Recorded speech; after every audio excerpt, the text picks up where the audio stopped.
यहाँ को सुनने गाने को मुबीन की तरफ से अस्सलाम वालेकुम। मैं उम्मीद करता हूँ आप सब खैरियत से होंगे। थंबनेल और टाइटल से आपको इस बात का अंदाजा हो ही गया होगा कि बहुत से लोगों के सॉफ्टवेयर अपडेट हो चुके हैं।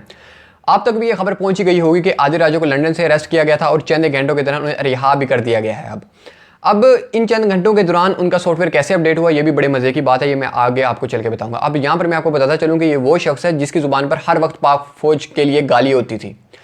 अब एक और बात क्लियर करता चलूं कि ब्रिटिश पुलिस एम ही किसी बंदे के ऊपर जाके हाथ नहीं डाल लेती, एम ही किसी बंदे को अरेस्ट नहीं कर लेती।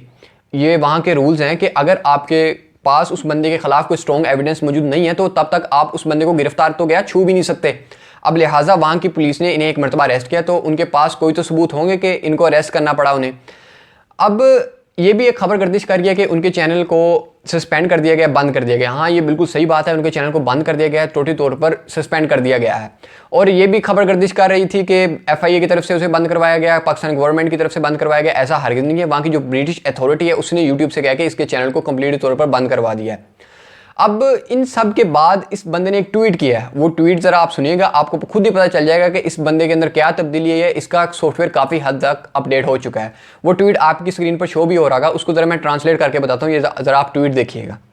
वो इस ट्वीट में कह रहे हैं कि मेरे बारे में काफ़ी अफवाहें उड़ाई जा रही हैं। मैं अल्हम्दुलिल्लाह बिल्कुल ठीक हूँ। मैं मुल्क में जमहूरियत के लिए और फेमिनिज्म के खिलाफ आवाज़ उठाता रहूँगा। मैं अवाम के पुरअमन एहतजाज की वकालत करता रहूँगा। अब इस बंदे ने अपने इस ट्वीट में लफ्ज़ इस्तेमाल किया पुरअमन एहतजाज। ये वही बंदा है जिसने 9 मई के दिन जब लाइव स्ट्रीमिंग कर रहा था तो इस बंदे को 15 से 20 हज़ार लोग देख रहे थे। तो इसने उन्हीं बंदों को कहा था कि इस वक्त जो मुझे बंदे देख रहे हैं वो डंडे सोटे उठाएं और फलाने इंस्टीट्यूट पे हमला जाकर कर दें और फलाने इंस्टीट्यूट पे हमला जाकर कर दें। ये वो बंदा है जो उकसा रहा था अवाम को। अब यही नहीं, आगे और सुनिएगा कि इन्होंने अपने ट्वीट में किन अल्फाज का जिक्र किया, किन बात का जिक्र किया। ये ट्वीट आपकी स्क्रीन पर शो भी हो रहा होगा, ये देखिएगा ज़रा।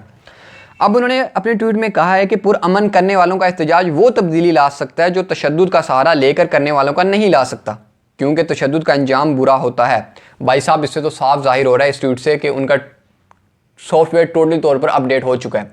यहाँ पर किसी बंदे के पास थोड़ी सी भी कॉमन सेंस होगी ना तो ये समझ लेगा कि अब उसका इस ट्वीट के बाद सॉफ्टवेयर अपडेट हो चुका है। ये बंदा अपने इसी ट्वीट के अंदर पूरा मैंने एहतजाज की बातें कर रहा है। ये वो बंदा जो अपने रोजाना के ब्लॉग के अंदर फौज के खिलाफ बोल रहा था।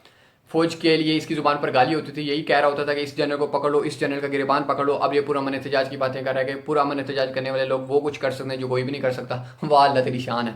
अब बहुत से लोग पूछ रहे हैं कि क्या इनके खिलाफ कानूनी कार्रवाई की जाएगी, नहीं की जाएगी। मैं आपको बताता चलूँ, according to the rule of British 2006 अगर कोई बंदा बरतानिया की सरजमीन इस्तेमाल करते हुए किसी दूसरे मुल्क में नफरत या जलाओ घराव का बायस बनेगा तो उसके खिलाफ कानूनी कार्रवाई की जाएगी। अलबत्ता उसको दूसरे मुल्क के हवाले नहीं किया जाएगा। आदिल राजा के ऊपर अगर तमाम इल्जाम साबित हो गए तो उसके खिलाफ कानूनी कार्रवाई की जाएगी बरतानिया में।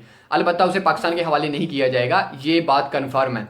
ये बात गलत है कि उसे पाकिस्तान के हवाले कर दिया जाएगा। हमारा तो बरतानिया के साथ कोई ऐसा मुआहदा साइन नहीं हुआ, तो इसी वजह से जो बड़े लोग हैं वो पाकिस्तान को लूट के दूसरे मुल्क भाग जाते हैं। अब मैंने इस पर थोड़ी रिसर्च की तो मुझे पता चला कि अगर उस पर तमाम इल्जाम साबित हो गए आदिल राजा पर तो उसे कम अज़ कम 15 साल की कैद होगी बरतानिया में। अब देखना है कि उसके खिलाफ कानूनी कार्रवाई होगी नहीं होगी। अब मेरे आने अगले ब्लॉग का इंतजार कीजिएगा। अब यहाँ मैं ब्लॉग को एंड कर रहा हूँ। अगर आपको मेरी वीडियो अच्छी लगे तो लाइक कीजिएगा और चैनल को सब्सक्राइब कीजिएगा।